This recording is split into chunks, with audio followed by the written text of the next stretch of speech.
We are back at it once again, talking about the best to ever do it and how Jerry Azumah and Lance Briggs fared against some of those guys. Plus, we got some mailbag and, of course, the bets with Circa Sports. All of this and more on CHGO Bears After Dark, starting right now.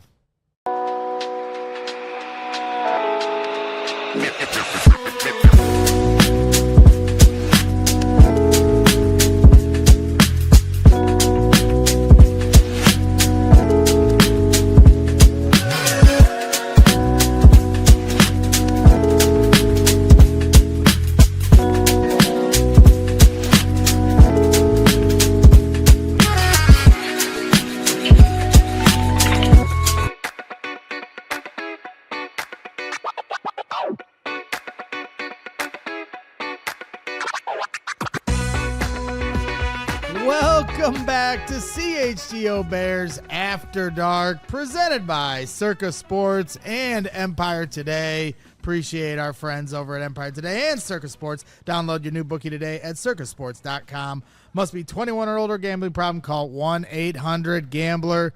I am your host, Greg Braggs Jr. Alongside me in studio, as always, is our guy, Jerry Azumah. And back and better than ever, of course, is Lance Briggs out in Arizona. Sun shining bright. Well, we got the heat up here too now, Lance. Yeah, and burning, yes. Yes, of course. And Stephen Nicholas helping us behind the scenes producing. We appreciate you guys. Yeah, we got a lot to get into, but got to know the vibe check from you guys. Start with you, Lance. How's things vibing for you right now this summer? It's good. You know, still not hot enough to cook eggs on the concrete, but you know, July is right around the corner, and before you know it, we will definitely be able to cook breakfast on the street. Absolutely. Good vibes. Yeah, Jerry, how about you? I heard you got on the links here yesterday. Yeah, I've been swinging the golf clubs a little bit, you know. Did you break 100? That's a no. That's a no. That's a no. That's a no. Have you break a club? I was gonna say something slick, but you know, I'm not a professional yet, but I'm working my way up to that. Have you taken all the plastic off your golf clubs yet? I managed to do that, so that's all the way off. Right. So the plastic is off. Okay, nice. Okay. You'll be surprised. Like when I swing, I swing hard and I make some good contact. What's your go-to club in your bag? My go-to club, I would say, would be the 7-iron. 7-iron. 7-iron. From what distance? About 150 out, 160? 155 out. Okay. Yeah. Okay. Yeah. All right. And then putting. I would say the strongest club in my bag is my putter. Well, we all know Lance there is a we great go. We know Lance, you're a great putter from Arizona. The strongest club in my bag is my drivers. All right. So that's your driver, huh? Jerry. That's the difference between me and Zoom. His strongest club is his putter. My strongest club is my driver. That's what it is. All right. Well, they say golf's all about 150 yards in. That's right. Briggsy. So hey, listen, 7-iron in. You know, hey, they dig the long ball. All right, they dig the long ball. Chicks all right, dig the long ball, no doubt. They check when the ball goes into the hole. So that's what they did. The putter, baby. Yes, they do. Oh man. Well, let's get into it.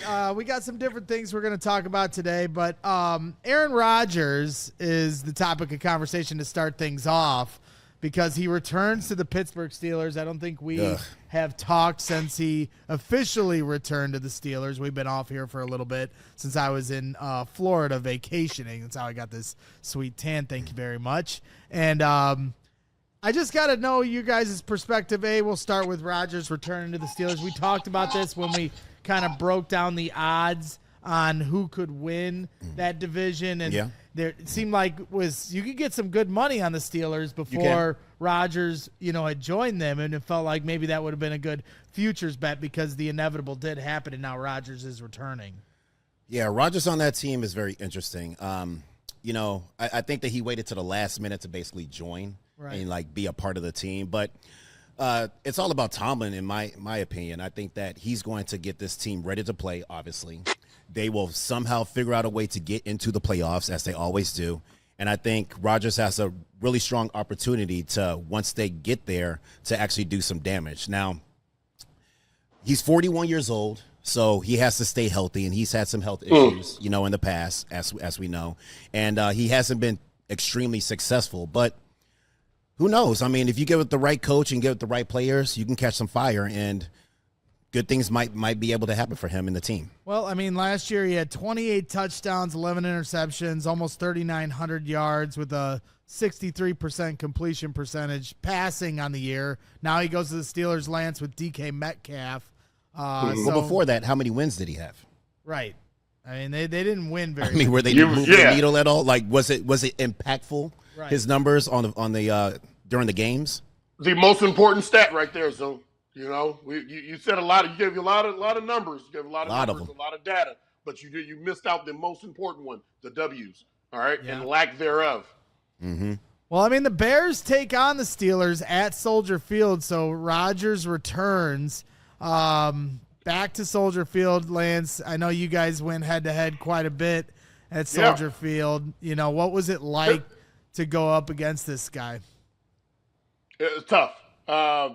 You know, when you talk about the best quarterbacks that I've ever played against, Rodgers will always be at the top. You know, just from what he was able to do. We would do stats on our quarterbacks each week. Because let's say, for instance, we're playing against Michael Vick, who's another one of the great quarterbacks we ever played against.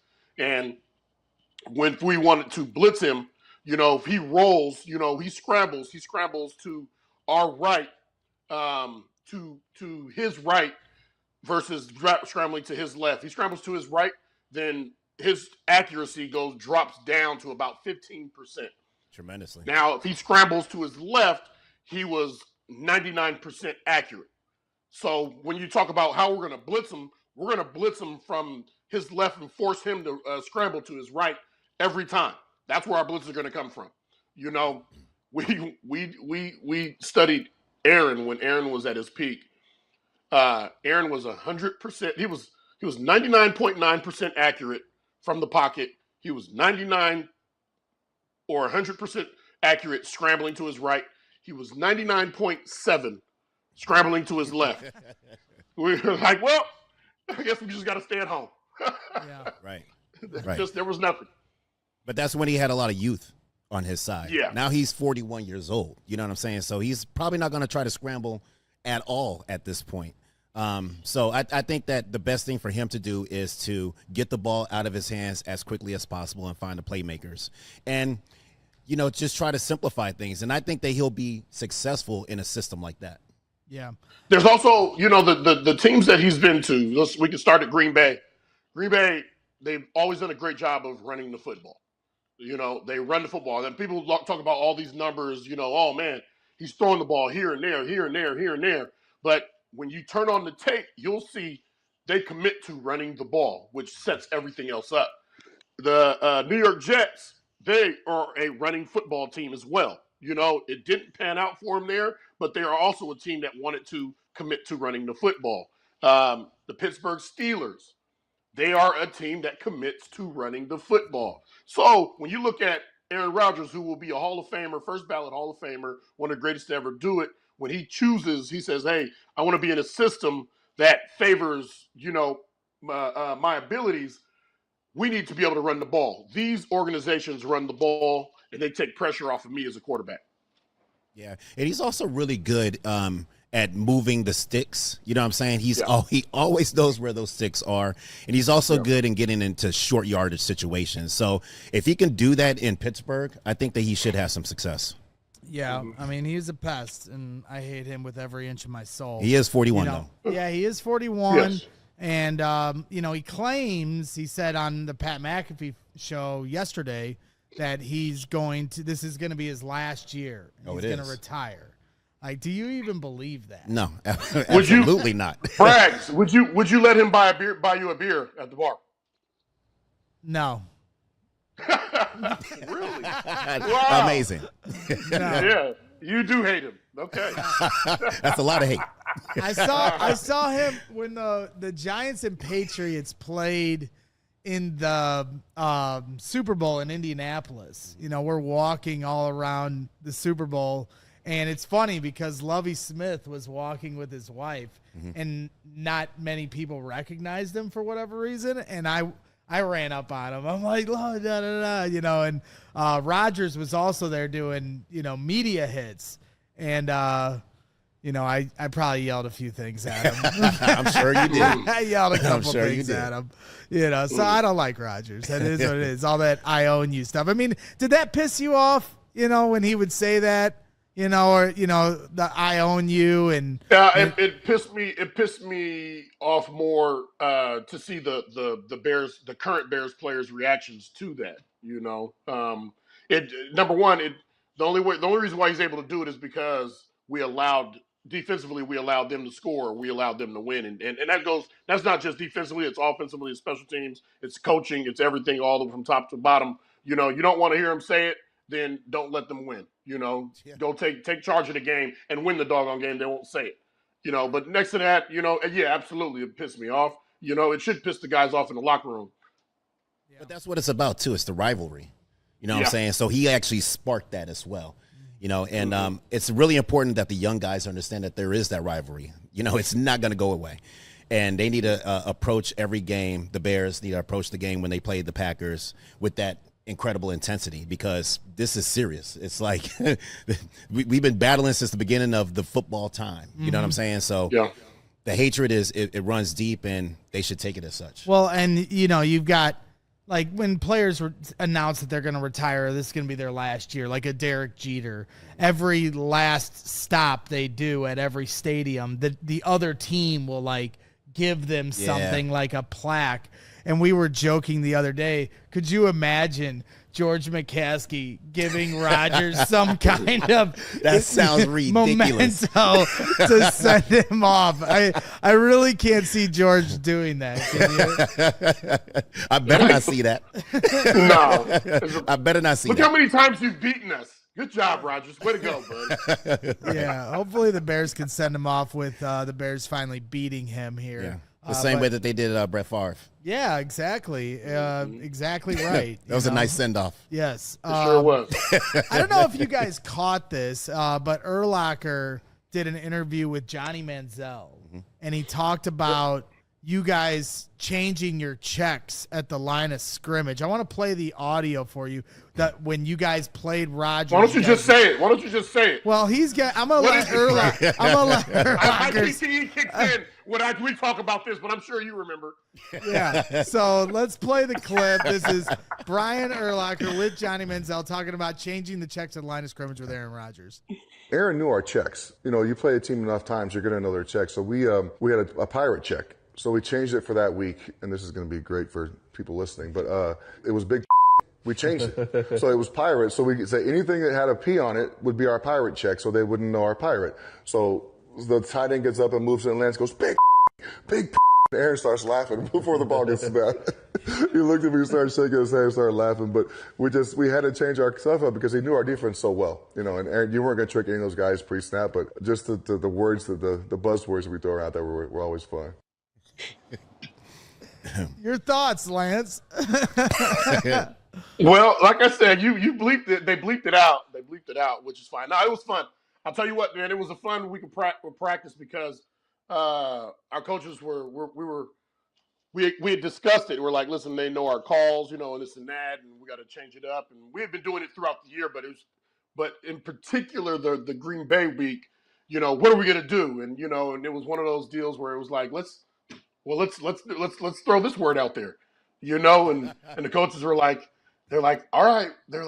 So we went overboard during practice. We went over like big, fat, juice, what I mean? We're like, which was funny, which was fun and everything like that. And the cool thing about it is in Zoom, you know this when I say this, love you all. He let us be us. Yes. He let us be us, and so we have stories like this where we're playing the Packers and we're yelling that out. It was a lot of fun. It was a part of who we were, as a defense and as a team, and very proud of it. It was a very fun moment. So when Urlacher, I mean, I think most fans that watch football understand what a check at the line of scrimmage is, but when he says pirate check, like, is that just like a common phrase, or like every team has a different term for it? I maybe just explaining to the viewers that watch that maybe wouldn't. The original it's a stunt. So it's a stunt. If you're an overfront, you have a 3 technique, you have a defensive end. Okay, it has to be to that side, and what's happening is your 3 techniques running what they call a spike. So he's going from the B gap to the A gap and then shooting up. Your defensive end is running what they call a stick. So he's going from the C gap to the B gap and then up, right? So it's a stunt. And typically we run it a lot in cover 2 because if you have 2 running backs, in the backfield with no tight end, we get outnumbered. So in order for us to make sure that we have enough numbers, we have to take 2 out with 1, and and the linebackers will chase under right outside of that pirate stunt.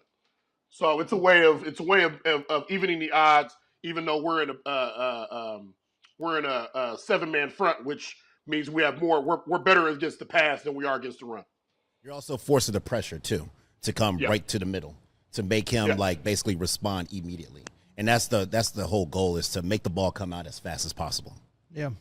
Yep. Okay. Well stated. I guess before we wrap this segment up, I wanted to ask you, and I'll start with you, Jerry. Is like, I maybe give us your top 3 quarterbacks, or even if you have a top 5 of quarterbacks that you've played against in your career that were the toughest guys you faced off against. Oh man, I would say probably at the top of that board, we'll start in our division. I mean, Brett Favre was obviously one of the best, Hall of Famer. You know what I'm saying? He could do everything and make every single pass, and he made his team better as well. I will also say Peyton Manning was extremely up there. I mean, he was super smart at the line. He would come, he would analyze, make all his checks, and then he had Hall of Famers all around him as well. Yeah. Hall of Famer at a running back, Hall of Famer at wide receiver. So he was really difficult to go against. And then I would say probably this is probably a little bit different, but like in my early career, Culpepper for the Vikings.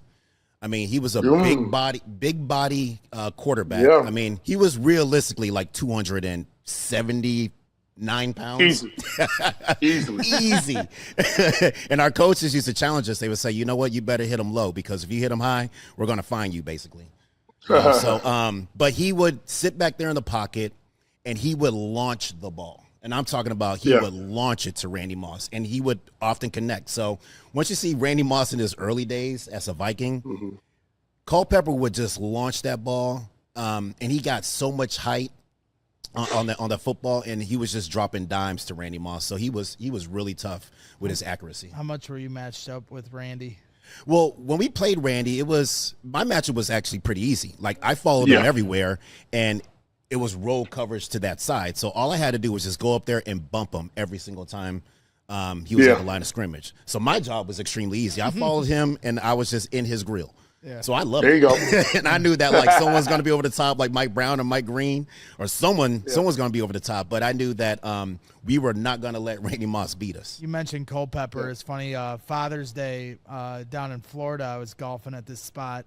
And when we finished up, we're at the 19th hole having a drink, and the guy said that Culpepper, and I've known this for a couple of years, he plays on this course that I was at. He was out there playing, and I was like, I'm going to wait for this guy. Let him know what's up. Let him know. Let him know what time it is. See how good of a golfer he is. So, all right, so you gave us a few more. You got a couple more? I mean, obviously, like Drew Brees was amazing. You know what I'm saying? I mean, there's so many great quarterbacks, and you know, Michael Vick was another one who was just extremely dynamic. He probably threw the best ball with the most zip on it, I would say. And he was a lefty, so everything just kind of looked better the way that he did it. But he was extremely fast. And that's the one thing that you noticed right away. It was just, but outside of his arm, just his speed, his overall. So he just played at a different speed. And it showed on the tape. So those quarterbacks are just tough to deal with. Yeah. How about you, Lance? Who's your all right? I'm glad. He's got a list. He got a paper. Got the paper out. He got the paper. Got a list. Yeah, got a list. You know what I mean? This is what it's called CTE proofing yourself. Well, here's some of the guys that Zoom had mentioned. Obviously Favre. And I thank him because my first pick and touchdown in my NFL career was because of him. Thank you, Favre. Yep. Yes, you were. Yes, you were. Yes, you were. Yeah. Yes, Michael Vick as well. He was just really dynamic, and a lot of people, we talk about his speed, but he was very accurate, and he threw laser beams. Obviously, Tom Brady, we didn't get to play against him much, but you can see the reason why he was so doggone good. And we had games where it was extremely close. We had games where he actually spanked us up and down Soldier Field. Peyton Manning, for all the reasons, him being accurate, and I think one of the things that really made it difficult was their play action. Him putting the ball into the running back's stomach, pulling the football out, and then throwing it, creating space for his wide receivers, just very smart. Phillip Rivers, he's another quarterback we didn't get to play against a lot, but the guy put up crazy amounts of numbers, and he found ways. And when you look at how good we were defensively, this is how I start to think about how good these quarterbacks were, because they would still find spaces and ways to move the ball. Especially when they needed to. They would definitely go to their best players, but they would find really, really small windows. And even if their receivers caught it, we're going to make them pay. But hey, they moved the sticks. Drew Brees, he's another one of the quarterbacks that would challenge us down the middle of the field. That was one of the things too for us, because we had a 6'4", 6'5" middle linebacker that's running down the deep middle. We didn't get challenged a lot. Drew Brees is one of the quarterbacks that would challenge us every time, whether it's close or not. He's throwing it to Jimmy Graham or somebody down the middle, and he's challenging us. And that, honestly, it makes us better. Marcus Colston, when you told him hello in the NFC Championship very game. underrated wide receiver, by the way. Very much, very much. He's doing a lot in the NFL Trust right now. Ben Roethlisberger, I remember watching him his rookie year and his second year, and we're watching him on film. We're like, man, this guy, every time he throws the ball, it's like a squib kick. Like it's not one of the most crisp spirals that it goes to a receiver. But one of the talents that he has is, they call him Big Ben. You get a defender on you, and you don't go down, and your arm is still free, and you have a receiver who wasn't open before. Now he gets open. Ben has done it time and time and time again, where you thought you had a would-be sack, and it doesn't. It turns into a catch that goes for an additional 10, 15, or a touchdown. And of course, at the top of the list, we mentioned him already, Aaron Rodgers. And when Aaron was at his peak, I just didn't play against anyone that was better. More accurate, could hit the tiniest window, just knew where the ball was going to go, his checks, everything, all of the above. Aaron was that guy. I have one more that I want to put on this list also, and you'll probably agree with me on this one. Donovan McNabb. I had one more dot. I just couldn't get there. Donovan McNabb. I mean, what he was able to do in Philly was absolutely incredible. He made everyone around him so much better. He was a smart guy. And he was very deceptive. You would look at him, you'd be like, there's no way he's going to beat us. And then he'd get out there, and he would just light you apart. So much respect to him. I think he was a brilliant quarterback in his time. One guy that you guys didn't mention, and on my flight home from Florida, as I continue to bring up my Florida trip, I miss it greatly. But on my flight home, I watched the Kurt Warner movie, American Underdog. Yeah. And it's been out for a few years, and I finally got around to watching it. And I guess I didn't realize his whole story completely. What was that like for you guys to have this guy come in out of nowhere? He's already his playing days at college were already deep behind him. It's not like he's jumping on the scene as a rookie. It's like a veteran coming in as a rookie. Like, what was that like to watch that, and the team around him? I got this one, Zoom. Listen, once you strip down all of the inspirational stories and this and that, and we just get to football, when you break down Kurt Warner, and it's like Braggs, you after both your knee surgeries. All right, he's not going to move very well. He doesn't move. You know what I mean? And this is the breakdown that we have of him. Listen, we're gonna put pressure on him. We're gonna force the ball out right now. You know, he can't move. That was his Achilles heel. So we start putting pressure on him right now. He's got to get the ball out. He's either got to get the ball out right now, and if he gets the ball out right now, DBs make a play on it. Make a play on it. But the deal with him, you know, it wasn't, hey, he's got all these credentials. It's what kind of football player are you, and how are we going to approach that? How can we take advantage of the football player that you are? Yep. I mean, he also had 2 really good wide receivers and Marshall Faulk as well. So that kind of helped him, you know, helped his stats and helped him get a lot of wins and the Super Bowl as well. I mean, around that time, I mean, they were the greatest show on turf. Seriously, like everything was like pushed up forward. So every route was a little deeper than what we're usually known to see from routes. And they had playmakers all over the place. So you're right. Even though he was a statue in the pocket, he would still get that ball out to some playmakers, and the playmakers would just be dynamic and work and get touchdowns and create a lot of positive, explosive plays. So I think that was pretty much the reason why he had so much success, is because of all the firepower that he had behind him. Yeah, and he had Orlando Pace. He had some great blockers that could. We could keep on going. Yeah, because you're doing a 7-step drop. You know what I mean, which is unheard of in the NFL. Which also leads to more sacks. Right. Where you look at some of those quarterbacks that were there, Kurt Warner, Mark Bolger, Trent Green, a lot of concussions. Okay, just putting that out there. We ended up taking over that OC in Chicago, you know, and we started going through some of the same issues where we need to get more protection, because these 7-step drops, we don't have enough time to get these 20-yard routes. We just don't. Right. We're not the greatest show on earth, or on turf. I mean, we're not the greatest show on turf, and this grass here in Chicago is sticky. All right, Mike. Yeah, well, there's a famous moment with Mike Martz and Jay Cutler. that famous moment with Mike Martz and Jay Cutler on Monday Night Football, where it picked up on Jay's mic, where he's like, "Tell Mike I said F you," because he was calling it up, and he's been sacked like 11 times that game. And he's calling the 7-step drop again. So yeah. All right. Well, that was fun. Well, we got some mailbag questions we're going to get into here after the break. Some different things. Obviously, we're going to get to the bets with Circa Sports. So we'll get to all that here in a little bit, right on the other side of this break. But first, we've all been to those big box stores. You wander endlessly around the aisles, then somehow you're hauling all these materials home yourself. With Empire Today, your favorite team needs a home field advantage, and your team needs a home floor advantage, and Empire Today can help you get it. Those big box stores may have a flooring department, but the person helping you with flooring may have been doing sinks yesterday and could be stocking light bulbs tomorrow. With Empire, you get the experts you need. Empire lives and breathes flooring, and they will help you every step of the way. Their flooring experts bring the showroom right to your home.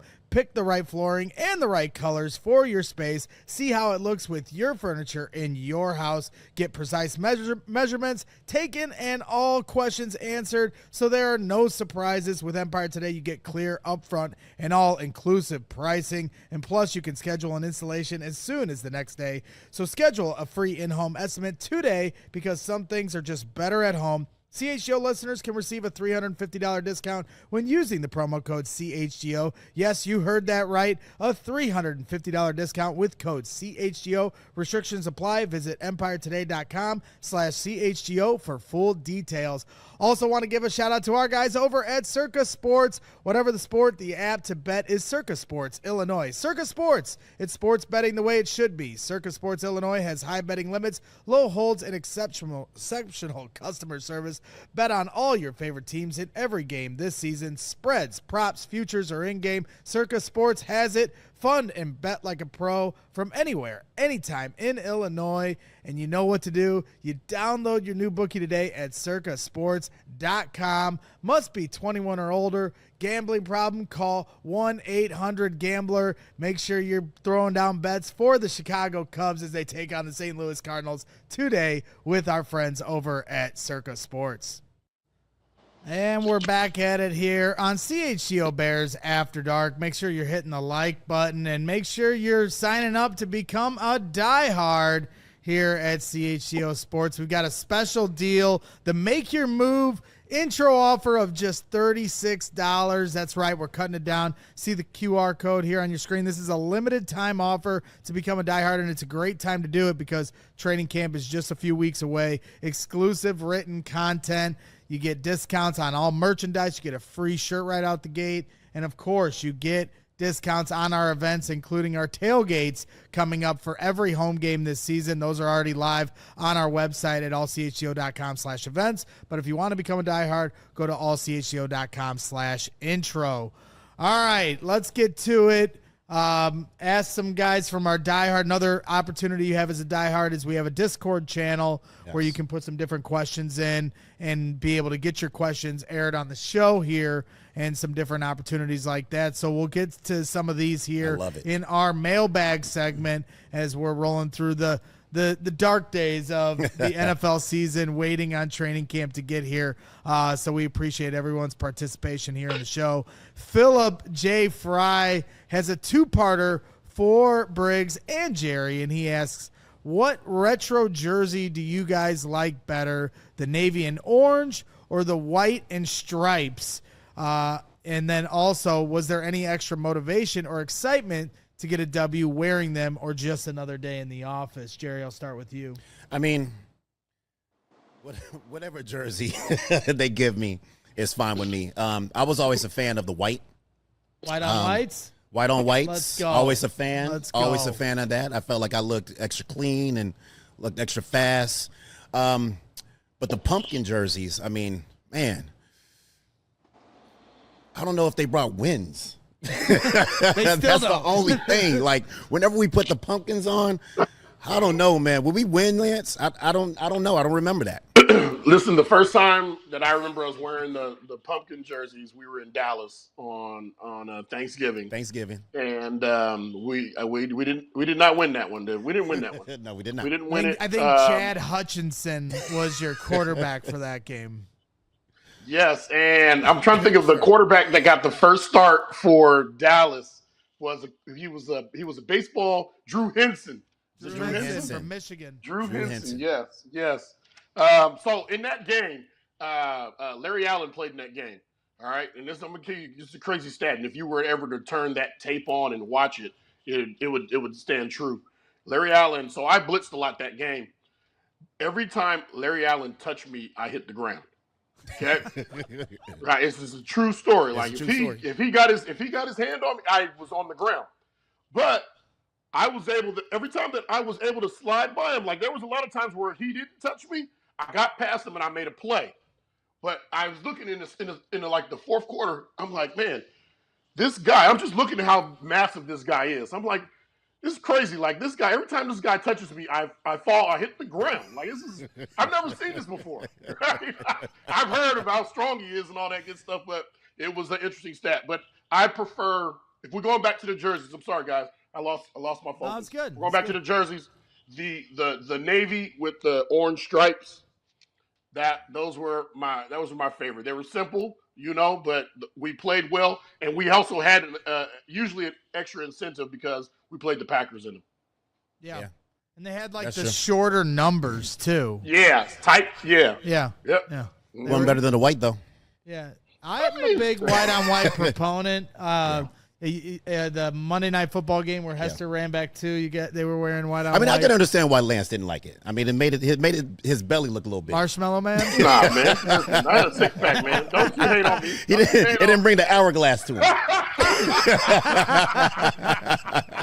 So I get it. First of all, let me tell you something. First of all, when we got to vote on this stuff a lot. Whether we wanted the dark jerseys or we wanted the light jerseys. All right, and for everybody that's watching. Our team voted, all right, consensus, and it was majority would always vote. We did not want the white pants on the white jerseys. All right, it wasn't just Lance Briggs. It was the majority of the Chicago Bears during that time. There was a small minority. Okay, Jerry was one of them. Urlacher was one of them. They voted the fast all the speed guys. Yep. Yeah, But the in-shape guys. Yes. Yep. The old linemen did not. Nope. D linemen and most of the linebackers except for Brian. There we go. Well, I've heard the rumor is George McCaskey doesn't like him either. A lot of fans love him, but I guess we're never going to win that battle. So, all right, that was a good question there. We appreciate Philip. You know, and we'll see what they rock with the jerseys here this year. Austin here from our diehard Discord channel says, out of all the Bears teammates, which one never got the spotlight they deserved? I would say probably Mike Green. Mike Green. So Mike Green was a safety. He wasn't that big. He was probably about 6 foot, like 199 pounds. Wasn't really big. Wasn't all that strong or all that fast, but he was physical. He would stick his nose on that football wherever it was. And he was rangy. He always played big, especially when the lights came on. I mean, he didn't play with us for a very long time, but in the time that he played, I mean, he would show up, especially like when we were playing in the division. You know, against the Vikings or Green Bay. I mean, he would show out all the time. So Mike Green was probably the guy. I don't know. There's a lot of guys that probably could deserve that credit. I play with some really good linebackers. You know, Nick Roach, Hunter Hillenmeyer. You know, Pisa Tiniwa Samoa. So amongst other guys, you know, and I think of linebackers, I think of these guys. These guys were awesome. They were consistent, and there were times where Urlacher was injured and they had to slide over, shoot Jamar Williams. You know, they had to slide over, and they did extremely well. You know, and they'd have games where they would start and not necessarily at the position that Sam, maybe they were starting at Mike, maybe they're starting at Will, and they'd go out and they'd have, you know, an 18, 17 tackle game and make big plays. So I'm representing for the linebackers today. Who was the man? Good job, Lance. Help me out, Lance. I'm drawing a blank. Who was the corner? Gosh, who was the corner in like 2010, late 2000? He had 2 picks against the Panthers. Tim Jennings. Tim Jennings was a baller. Baller, dude. Baller. So Tim Jennings, you know, there's a Tim Jennings before we played Seattle, and then there's a Tim Jennings after Seattle. Tim Jennings before Seattle is lights out from coverage to run support. So we're playing Seattle, and I forget the fullback's name. He gets the ball on a little arrow check down route, and it's me and Tim. Tim plants his foot. He's coming down right now, no hesitation. I'm coming down as well, and in my head, I'm like, I've got to get to this fullback before Tim does. Mm-hmm. You know what I mean? Like, it's one of those situations that I've got to get there. I'm running as hard as I can. Yep. I'm running as hard as I can. Before I get there, Tim throws his body in there. Boom. And then I hit him. Tim comes up with shoulders popped out, you know. And contusion. What I knew was going to be true after that, Tim's run support wasn't like it was before that hit. After that hit, you know what I mean? That's when his run support took a break. It took a break. That was a turning point. Yep, that was the turning point. Boy, Tim was one of my favorites, and then another one. He was more short-lived, but DJ Moore. DJ Moore. It was a quick couple years, but I like DJ. Yeah. Yeah, I like DJ, even though DJ wore long sleeves. He wore long sleeves. That threw me off. He was a Lovey favorite though. That was Lovey's boy, you know, and he wore his long sleeves that completely threw off our defense. But it's fine. And then maybe the ultimate unsung hero, at least in the early 2000s, Jason McKee. Maybe that's disrespectful to Jason. No, definitely not disrespectful. No. I mean, he was a thumper. Jason was a thumper. Well, I guess I mean in Absolutely. regards, like I think most Bears fans did appreciate him, but maybe not to the level of his true impact on that offense. He wasn't like he didn't get the impact like a Corey Schlesinger, where when he comes out of the tunnel, they change the entire they changed the music, specifically for him when he comes out. So I think in a town like Detroit, maybe they did appreciate their fullbacks maybe more than we did in Chicago. Well, I mean, you just go back to the NFC Championship against the Saints, and you guys ran the ball 8 straight times or something to go down, and each time it was I formation. It was the same play. Yeah, they couldn't stop it. And they couldn't stop it, and Jason McKee just leading the way. Yeah. Basically scored the touchdown for Thomas Jones. Right. So that was a thing of beauty. All right, let's get to a few more. I know we're rolling through these. Yep, appreciate all our diehards in our Discord channel, as always. We'll get to the next one here from Belmo, and he asks, which former teammate do you guys think you could beat up in a fight? Jerry Azumah. I knew that was coming. And which teammate would you not stand a chance against? So, I mean, I guess you got to look at some of the big guys, I guess. So, like, Peppers. Like, who's going to beat up Peppers? Right? Like, who's going to do that? Listen, if I had to fight Julius Peppers, I would use tactics from a self-defense class. Okay, and there'd be a lot of screaming, a lot of no help, no help. And then what am I going to do? How am I going to try to break that up?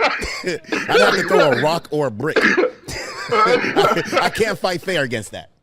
Yeah. No, I mean, of all the guys that I met at camp, and I got lucky enough to meet you guys and all different people and chase you guys down as the fan running around Bourbonnais, Julius Peppers.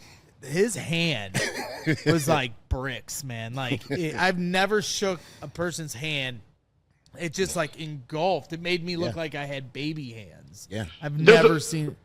Can you envision him in the power slap game or the sport? My goodness. Like Walter Jones in the power slap? Like, wow. They would literally knock people's heads off. They would knock people's heads off. I mean, these guys are massive guys. Oh, Lord. So, yeah. All right, that's who would win the fight. So you guys don't have anybody that you guys wanted to beat up? You don't want to give that one up to us? Nah. We spread love, baby. We spread love. We do. Absolutely. All right. Maybe off the air we'll find that one out.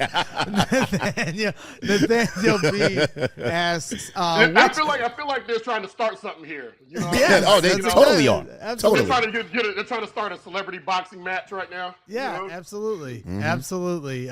Nathaniel B asks, who was the biggest trash talker you played against, and did you get a chance to lay them out in a game? I think this one's easy. Chris Carter.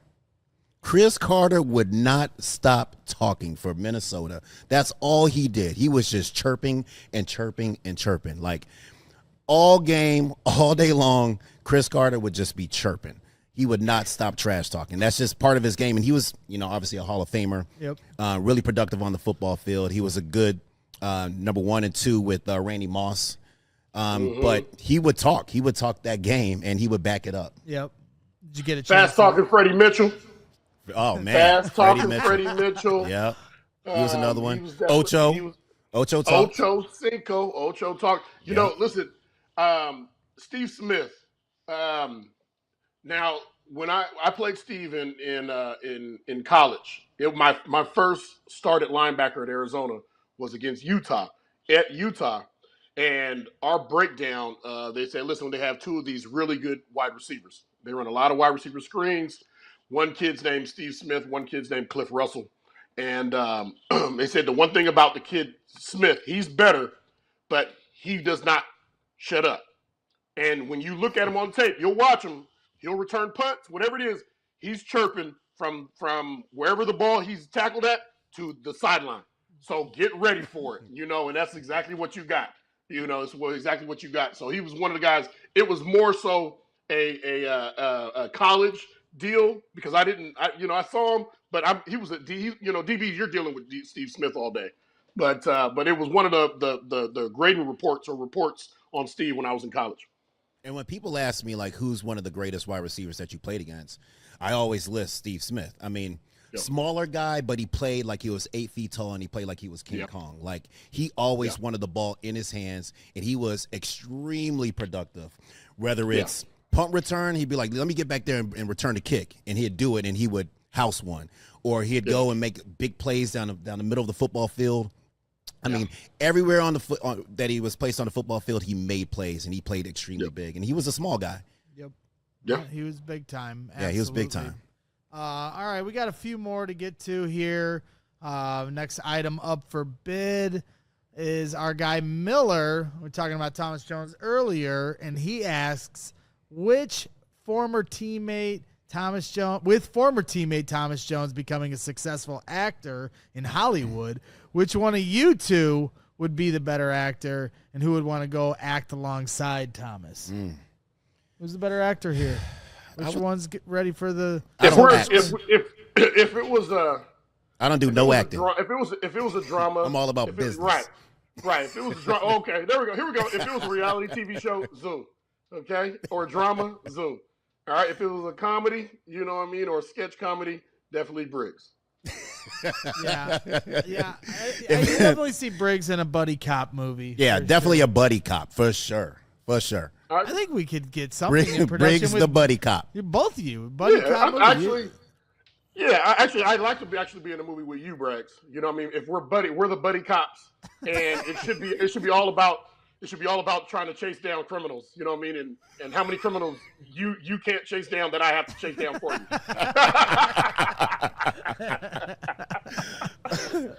I'll get in the car and run them over. I got you. Oh man. All right. We got next one from R Dent 36. Maybe it's Richard Dent. Who knows? Yeah. He says, Jerry, what went wrong in the playoff against the Eagles back in 2001? That game stung, seeing McNabb, you were talking about him earlier, just laughing throughout that game. So your memories of that playoff game? Yeah, man, it was a tough one. I mean, we were coming into that game sky high. You know what I'm saying? I mean, I think we were, 13-3. We just came off a first-round bye. So, like, we were looking to do some damage at home on our own turf, you know, against an upcoming team. And the Eagles, they've been good all year round that year, especially that year, and they were taking the show on the road. So they were doing their little tour. But I would say the first half actually went pretty well. You know what I'm saying? I think we were up 14-13 or something like that. But in the second half, things just started to fall apart. They caught us with a couple of big plays. It was like a big return, right? Yeah, well, Ahmad Merritt had a return. Yeah. Right? I had a pick six on McNabb. But the second half, it just kind of turned it got away from us, and we just couldn't stop them. They, for some odd reason, man, they just they had like a good run pass balance, and they would get enough yards where they could just take quick strikes, and they were hitting. So they were just executing a little bit better than us overall. And I would say that was probably the main reason why we lost that game. Did you feel like, because that was such like a miracle season run with like Mike Brown, two interceptions, awesome. Like a team of destiny in a lot of ways. And did you like? I think Miller also got hurt that game too by Hugh Douglas. I think Hugh Douglas slammed him and hurt Miller. So we were down a quarterback as well. So, you know, with the one thing with the Chicago Bears, especially our defense, and Lance knows this, is that we always felt like it was on us to go out there and win these football games. You know what I'm saying? Like, we weren't worried about the offense, but we were worried about what we had to do defensively. And defensively, we had several goals. You know, obviously, not give up a lot of points, get a lot of sacks if we could. But the main thing was to create turnovers, take that ball away. You know what I'm saying? And we did that in the first half, but in the second half, it got away from us. I guess this is a question for both you guys, because, like, the Bears, at least in my time, like, there's always been those years where it's like special, but we've never really been the team, maybe outside of the year we got to the Super Bowl, where it's like we're always the prohibitive favorite. So I'm curious, just like from your guys' standpoint of like constantly having to play in that underdog role, and how, like, is there a moment where the pressure shifts, like where you can play as the underdog and throw haymakers because you got nothing to lose, and then all of a sudden you find yourself in a moment where now the pressure is like you're up against it? Like, do you feel that in a game, or is that something more that fans feel as they watch it? I think for me, we always felt that pressure defensively. You know what I'm saying? And we also had our coaches, barking at us as well that, like, we need to turn it up even a little bit more. There's been several instances where we've created takeaways and we've gotten the ball back, you know what I'm saying? And we've come over to the sideline, we're high-fiving, we're having a good time, and we're starting to settle down. The coaches come over, they're high-fiving us, and they're just looking at us like, but you guys didn't score with the football. And we're like, damn, like, we just took the ball back. The offense is out there. You know what I'm saying? We did our job. And they're like, nah, it's your job to get the ball and to put it into the end zone. And that was like embedded in our brain. This is crazy. Like, and to bounce off of what Jerry was saying, there's also a lot of pressure that we put on ourselves, but there's been times where we've taken the ball away. All right, and come off to celebrate, and we don't even have time to celebrate. They're like, defense up, the ball. Drinking water. At mid-squirt. And so it got to situations where it's like, okay,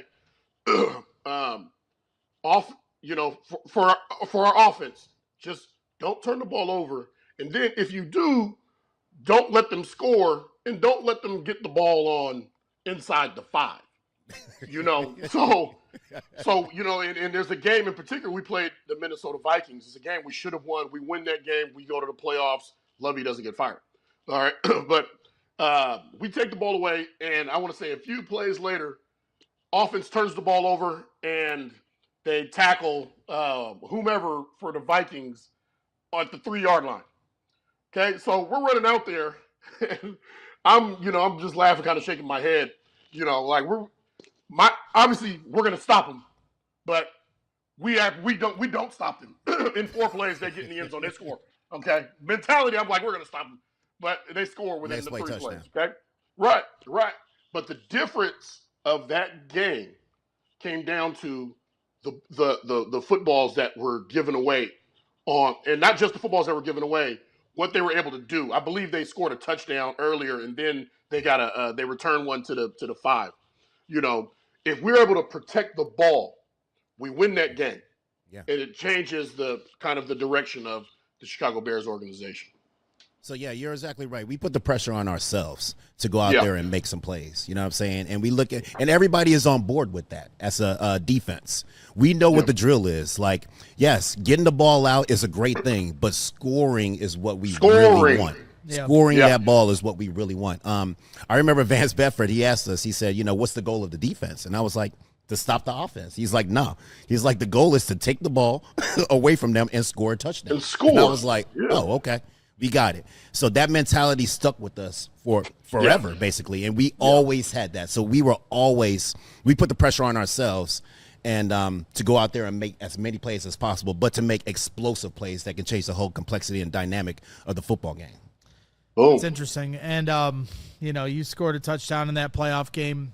And I don't know if you remember, but that same night, that was a big day of sports in Chicago because that was the day that Jordan returned to the United Center to play against the Bulls as a Washington Wizard. Wow. Yeah. So it was one of those. We're going way days. back. Yeah. Yeah. Yes, we are. So 23 scored for the Bears, and then we had to watch 23 for the Wizards score against our Bulls. LeBron was born that day, too. And he came out flopping. Oh. That's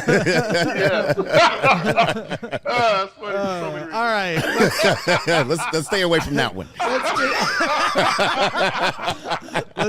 Let's get into our final segment of the day here. The Emmy Award winning, soon to be at least, segment here that we affectionately call Da Bets, presented by our friends over at Circa Sports. we've been running through the divisions and odds-on favorites for each division. We got a little bonus one I'm going to throw at you guys as well. But let's get into the division here, and that is, of course, the AFC West. You got the Broncos at plus 350, the Chargers at plus 301. The Chiefs are the favorites at minus 122. They've won it, 5 years in a row now or something like that. And the Raiders at is the long shot underdogs at plus 1750 with Pete Carroll and Ashton Genty and company. So that's going to be a tall order. But there's some people that think that this is the year, Jerry, that the Chiefs get dethroned in the AFC West. I can see that. You seeing it? I can see that a little bit. But I'd like to talk about the Raiders real quick. I mean, what was their long shot at? Like plus what? 1750. 1750, man. I think it's going to be really exciting for the Raiders with Chip Kelly on that offense. I think Chip Kelly is a completely different Chip Kelly than what he was when he got into the league beforehand. And I'm not just saying this because he was my running back coach at the University of New Hampshire. Sure you are. You know what I'm saying? I'm not just saying that because of that, but I want to see how he's evolved because his first stint with the NFL, you know, it was going all right. It was different, and then it kind of flopped a little bit. But now he's learned some things, went to the college level, was at UCLA, won a championship at Ohio State, and now he's with the Raiders. So I think that he's learned a lot as a coach, and it's going to be interesting to see what that offense can become, especially with that nice tight end that they have as well, with this season ahead of us. So it'll be interesting to see what they do with Chip Kelly. And then obviously the Chargers, you know, second year with Jim Harbaugh. Yeah. You know, that's going to be interesting too with Justin Herbert. How do they I like the evolve? Chargers. Yeah. I like the Chargers. I mean, Harbaugh, he's an excellent coach, and he was able to do some things last year, you know, turn some heads and surprise a lot of people as well. So I like their chances, man. Look, it's up for grabs. Obviously, the Chiefs are there, and the Chiefs, I mean, they're going to be the Chiefs, and they're going to be really good. You know, they just kind of plug and play. But the Chargers definitely have a chance. Yep, and then, of course, the Broncos have Bo Nix, who, you know, I think surprised some people last year with his play. They did make the playoffs. Yeah. And then surprised me. Yeah, they drafted R.J. Harvey. You got Cortland Sutton, Marvin Mims. So some different players there at their disposal. I think they just signed Nick Chubb, correct? Yeah, Nick Chubb. Yeah, they got Nick Chubb. Evan Engram now as well. Yeah. So I don't know. Are you seeing any kind of upsets in the AFC West, or the Chiefs will continue to rule the day, Briggsy? Well, I don't think there was a lot of expectation from the Denver Broncos. You know, there was a lot of drama around Peyton, but you know they grinded, and I think they surprised some people. You know, I think they continue to trend upwards and really make a move in that division. Obviously, the Chargers. You know, what I really love about Harbaugh is he's a defensive-minded offensive coach. You know, he understands how to protect your defense. That defense is valued, so we have to be able to run the ball. You know, and they do a great job over there with a great quarterback and Herbert, who that run game really sets up stuff, playmaking abilities. Yeah, and they play very hard for him, right? Mm-hmm. So, I see a division where there's certainly teams that can challenge Kansas City, you know, but the one thing about Kansas City is they play great defense, you know, and it was one of those deals, kind of the pendulum kind of swung where, you know, their defense was kind of Swiss cheese, but their offense was so, you know, electric.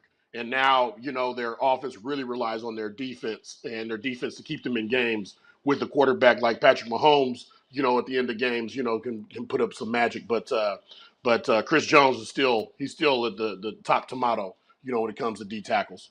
Yeah, their defense is tremendous, and they've surprised a lot of people. I mean, over the past couple of years, you would think that their defense was kind of their weakness because their offense was just so incredible. Yeah. But their defense they were the ones that won those Super Bowls. They were the ones that won those tough, close games. It was the defense was always found ways to step up, you know what I'm saying, and take that victory for them. Yep. I don't see anyone dethroning the Chiefs. I mean, they play in a lot of one-score games, it feels like, where it feels like they always have luck on their side, but it's not luck. You know, they're able to execute at the end of games because they've been in that situation so many times. And other teams, yeah, they coulda, woulda, shoulda won, but you're playing a team that's been there and done that time and again. And so I think I have a hard time seeing anyone dethroning them anytime soon in that division. I think we learned a lot, though, during the Super Bowl. You know what I'm saying? I think that I think teams are going to be gunning for them just based off of what they saw in the Super Bowl and how to attack them. The Eagles, obviously, defensively, their front was just amazing. They were able to get to the quarterback, but the blueprint is there. Like, you go back to the Super Bowl and see what the Eagles did, and if you can somehow try to recreate that, then it's going to be challenging. Well, in order to recreate that, they're going to have to do some good draft picks, some good free agencies, because the Eagles ran cover 3. And they rushed with 4. There aren't a lot of teams that believe they can just rush with 4 and beat Patrick Mahomes. Yeah.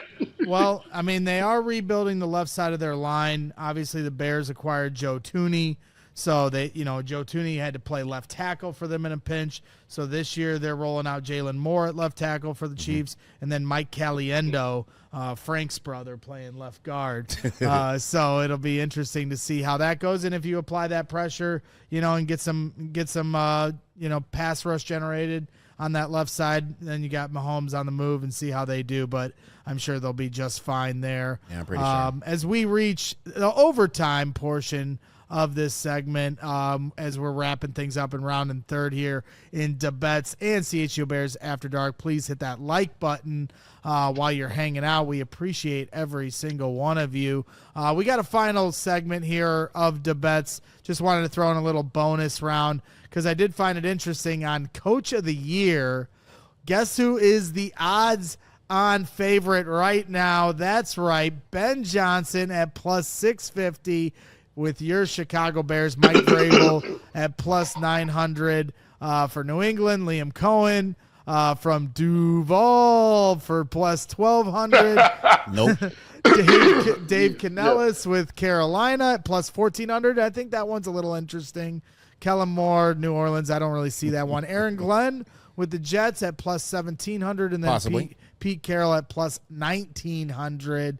Jerry, you see anybody that intrigues you? I'm putting some change on BJ at the very, very top. Let's go, baby. Okay. All in. All right. Let's go. All in. Okay. Just a little bit of change, though. Not a lot of change. Just a little bit. I'm gonna double down on BJ. I'm gonna double down. I'm Yeah, gonna double there you down. go. Absolutely, 100%. 100%. Yes. Okay. Jerry's putting change on Just BJ. a little bit, though. Jerry's putting change on BJ, and Lance is doubling down on it. There you go. Well, I'm following suit. I mean, There you go. There you Come go. on now. There you go. Come on now. There you go. Follow the rule. Come on. Let's get on that bandwagon, baby. Yeah, come on. Everyone could use a good BJ. There we go. Yeah, you're damn right. There it is. We had to do it. We're 6 years There old. you go. We had to do it. Yes, absolutely. So that wraps things up for our segment here of the bets. Make sure you download your new bookie today at circusports.com. Must be 21 or older. Gambling problem, call 1-800-GAMBLER. All right. Well, I think that does it here. We had a few more diehard questions that will roll over into our next segment, our next show here right before we get to training camp. And as we get set for the new era of the Chicago Bears and how BJ is going to lead Dribbling the way down. in 2020. My God. Woo! We're excited. We're excited for that. So that wraps things up for today. Once again, thank you for everybody that tuned in. Please hit that like button on your way out. Subscribe to the channel. I know we're getting close to 85,000 subscribers on our YouTube channel. Yeah. And the season is right around the corner. Yes. Training camp is right around the corner. Post-game shows are right around the corner. It's going to be exciting. So we appreciate everyone getting through the dark days with us. So for Jerry Azumah and Lance Briggs and our guy Stephen Nicholas behind the wheel, we appreciate everyone. And always keep your head up and always bear down. We all city like the mayor.